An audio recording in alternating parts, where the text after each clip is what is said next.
long hadith qu'on a vu plusieurs fois, le hadith de Nawas ibn Sam'an radiyallahu anhu, le prophète sallallahu alayhi wa sallam a dit Allah enverra un vent agréable qui les saisira sous leurs aisselles. Il prendra ainsi l'âme de chaque croyant et de chaque musulman, et les pires des gens subsisteront. Il restera que les pires des gens sur terre.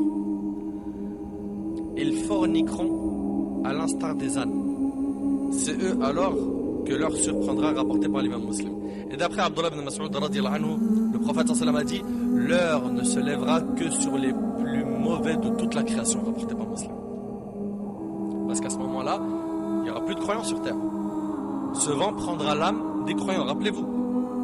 Et d'après Anas radiyallahu anhu, le prophète sallallahu alayhi wa sallam a dit l'heure ne se lèvera pas avant qu'il ne soit plus prononcé Allah, Allah, rapporté par Muslim. Plus personne prononcera sur terre Allah. Ça fait peur, ça fait même très peur.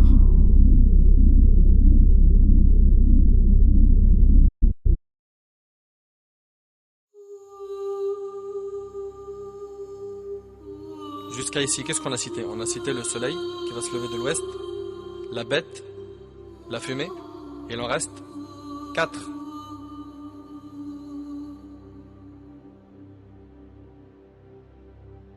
Il y aura aussi les 3 engloutissements, ainsi que le feu qui jaillira du Yémen et qui forcera les gens à se rendre vers leur lieu de rassemblement.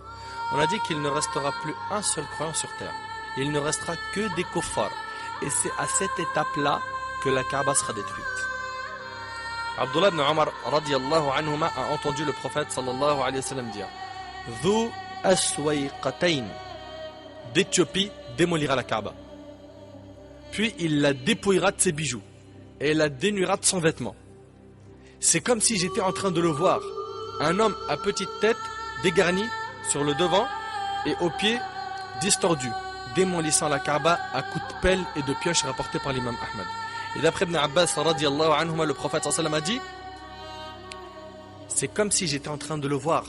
Il est noir, aux jambes arquées, et il la démolit pierre par pierre, rapporté par Bukhari et Muslim. Elle sera démolie, la Kaaba, pierre par pierre. La Kaaba sera démolie pierre par pierre. Et dans la version d'Abu Huraira radiyallahu anhu, qui est rapportée par Ahmed, le prophète alayhi salatu wassalam a dit à la fin de ce hadith puis les Éthiopiens viendront la démolir, si bien qu'elle ne sera plus jamais peuplée. Et ils sont ceux qui extrairont ses trésors. Vous avez bien compris, il ne restera que les pires des gens. Il ne restera que les pires des gens. Parlons maintenant des 3 engloutissements. Dans le hadith de Hudayfa ibn Asid al-Ghifari radiyallahu anhu, le prophète sallam parle des 10 grands signes. Il a dit qu'il y aura 3 engloutissements. Un en Orient, un en Occident et un 3e dans la péninsule arabique. Et c'est rapporté par l'imam Muslim. C'est quoi la signification d'un engloutissement?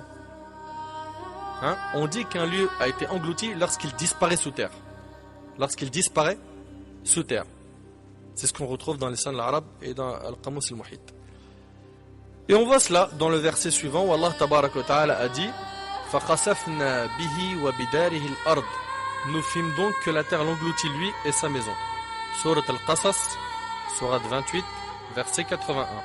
Il est parlé de qui ici? Il s'agit de Qarun. Pour ce qui est de ces 3 engloutissements, ils n'ont pas encore eu lieu.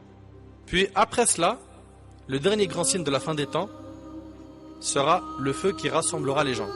Rappelez-vous dans le hadith de Hudayfa ibn Asid al-Ghifari radiyallahu anhu, le prophète sallallahu alayhi wa sallam a dit quant au dernier de ces signes, il s'agira d'un feu qui jaillira du Yémen et forcera les gens à se rendre vers leur lieu de rassemblement. C'est rapporté par Muslim.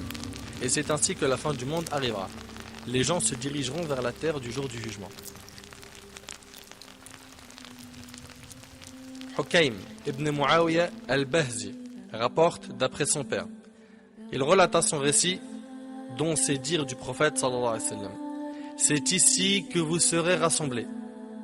C'est ici que vous serez rassemblés. C'est ici que vous serez rassemblés. À 3 reprises. À dos de monture, marchant et sur vos visages. Ibn Abi Bukayr précise, il désigna de sa main le Sham en disant c'est ici que vous serez rassemblés, rapporté par Ahmed.